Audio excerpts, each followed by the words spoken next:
Uncharted 3 running on the PS3's hardware shouldn't be possible. The console only had 256 megabytes of RAM for the CPU and another 256 for the graphics. That's 512 megabytes total to run an entire game with dynamic fire, a real-time ocean simulation, collapsing buildings, sand that physically deforms under your feet, and hundreds of animations playing on characters at the same time. All on a console from 2006, while the game came out in 2011. And unlike most games that struggled on that hardware, Uncharted 3 didn't just survive those limits. It made them invisible. So how did Naughty Dog pull this off? To understand that, you first need to know what made the PS3 so difficult to develop for, because most studios never figured it out. And that's exactly why this game is so impressive. The PS3 ran on something called the Cell Broadband Engine. It had one main processing core called the PPE, and 7 specialized units called SPEs, synergistic processing elements. Think of the PPE as a manager, and the SPEs as 7 workers sitting in separate rooms with no windows. They're incredibly fast, but they can only do what the manager tells them. They can't share information with each other,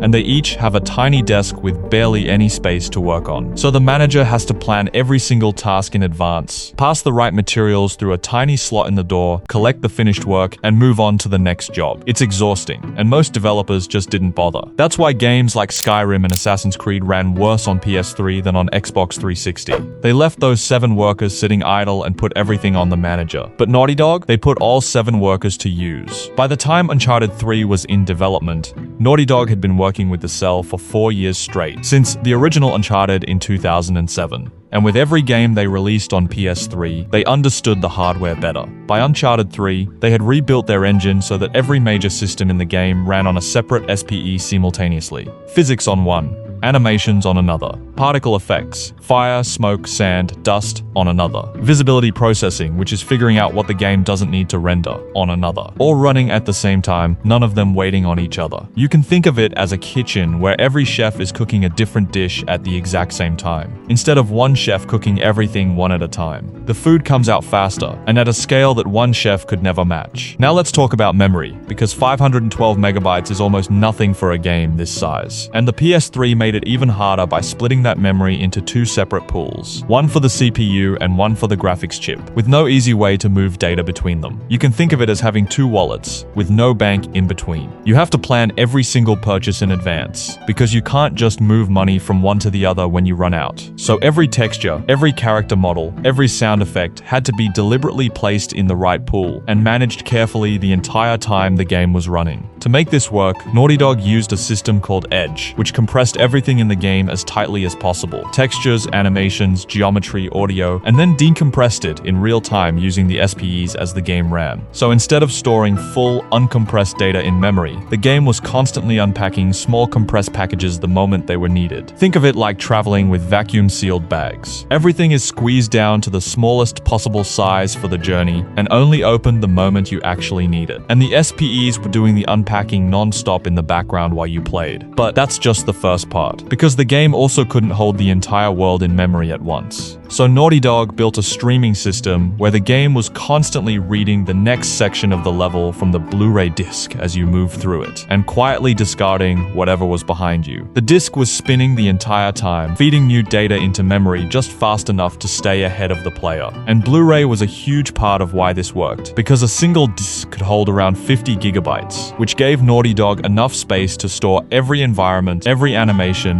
and every voice line at the quality the game needed. Now, if you've played Uncharted 3, you already know that the thing people talked about most wasn't just the story, it was the visuals, and specifically, the lighting. Because what Naughty Dog was doing with light in 2011 was unlike anything else on that console. Most PS3 games used pre-baked lighting, which basically means the shadows and light sources in a level were calculated once before the game shipped and then saved into the data. It's efficient, but it means the lighting never reacts to what's happening in the game in real time. Naughty Dog instead used a deferred rendering system, which works like this.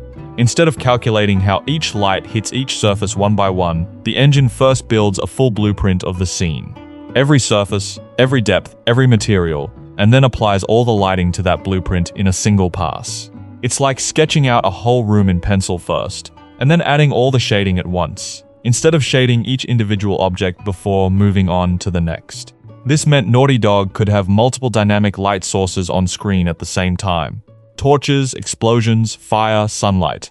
without multiplying the workload every time a new light appeared. That's why the fire in Uncharted 3 actually casts real moving shadows on the walls around it, and why an explosion lights up an entire room for a split second rather than just making a bright flash. And that brings us to the fire itself, because fire in most games is faked. It's a looping animated sprite placed on top of the scene that plays the same way every time. In Uncharted 3, the fire was real. Naughty Dog built a fully SPU-based particle system where every flame had its own physics, its own velocity, its own direction, its own reaction to the space around it. And because the whole system ran on the SPEs with no connection to the main CPU, fire could be generating thousands of individual particles per second without touching the performance budget the rest of the game was using. This is why when a building burns in Uncharted 3, the fire doesn't look like a texture effect slapped on the wall. It moves, spreads, reacts, and lights everything around it dynamically. But the most technically insane thing in the entire game is the cruise ship, because Naughty Dog almost didn't build it at all. The original idea came from lead designer Jacob Minkoff, who asked a simple question in 2009: what if we put the player on a ship in a storm, rotated it 180 degrees, and sank it while they were still inside? The engineering team said it was impossible. Simulating a real ocean, with waves big enough to physically tilt and drive an entire ship, was too expensive for the hardware.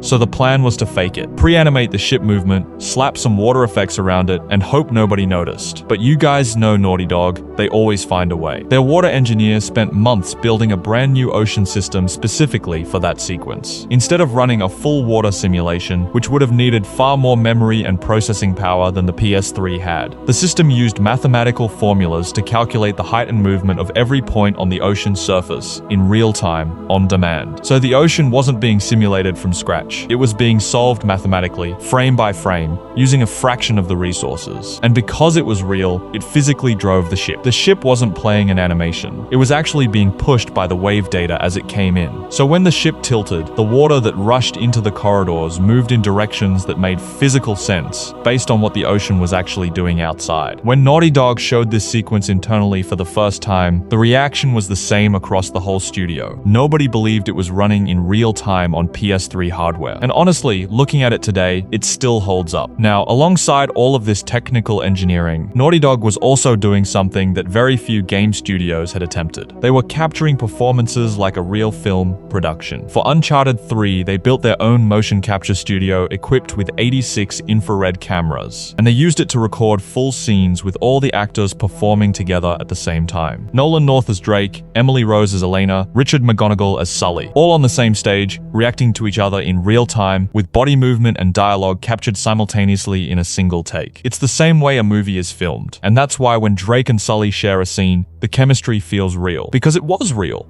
The actors actually performed it together. All of that data then had to be compressed and loaded into a game already running at the edge of its memory limits. Naughty Dog's animation system could layer up to 25 separate animations on a single character at the same time. Walk cycle, breathing, looking around, hand placement, facial expression, all blended together in real time using the SPEs, producing movement that looked completely natural instead of robotic. When Uncharted 3 launched in November 2011, it sold 3.8 million copies in its first week and won dozens of Game of the Year awards. And when engineers analyzed what Naughty Dog had built, the reaction across the industry was unanimous. Nobody else on that console had come this close to the absolute ceiling of what the PS3 could do. The original Uncharted used around 30% of the PS3's capabilities. Uncharted 3 used every single thing the hardware had left. And the crazy part is that none of it came from a hardware upgrade or a new engine. It came from 4 years of Naughty Dog sitting with the same machine, learning it more deeply than anyone else, and refusing to accept what the spec sheet said was impossible. They pushed it until there was nothing left to push. And then they made one of the greatest games of that generation on it.